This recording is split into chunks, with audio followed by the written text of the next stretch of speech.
This is my dad, Richard. He draws for a living and has always loved it. It's magic to me. It's real magic because it's nothing that turns into something.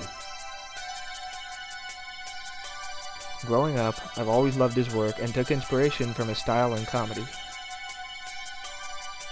I would draw comics and characters with my friends in my youth as a result.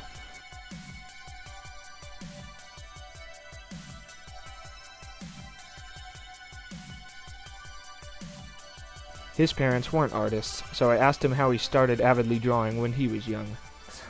Oh man, okay, it was so long ago that it's not even a very clear memory of why I started doing it, but I've just always loved the comics. In the old days, the comic pages in the Sunday papers was gigantic. There was 3 pages of it, all in full color, and I was just fascinated by that.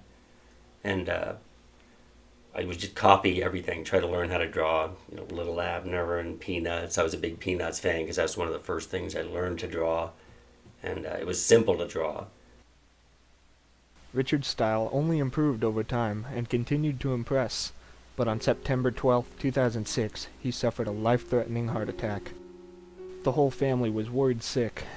My dad was never overweight, so it came out of nowhere for us.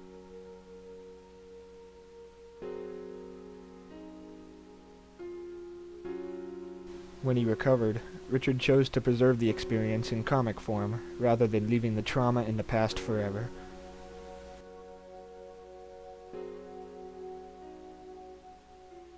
In fact, he preserves most exciting life experiences, good or bad, as stories for others to read and laugh at afterwards. I asked him why.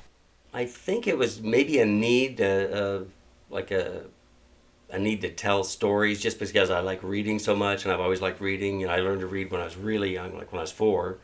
I could picture the story in my head, and once I started drawing, just because I liked the comics so much, and when I started being able to read, actually read the comics instead of just looking at the pictures, I realized that was a great way to tell a story, and I didn't have the vocabulary to describe, they're in this, volcanic field or something, but it was a lot easier to just draw a volcano, and that was easier for me than trying to put the words down that would make sense to somebody else.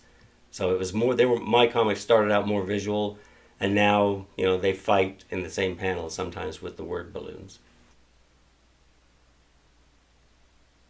I also asked how his heart attack changed his outlook on both life and his art.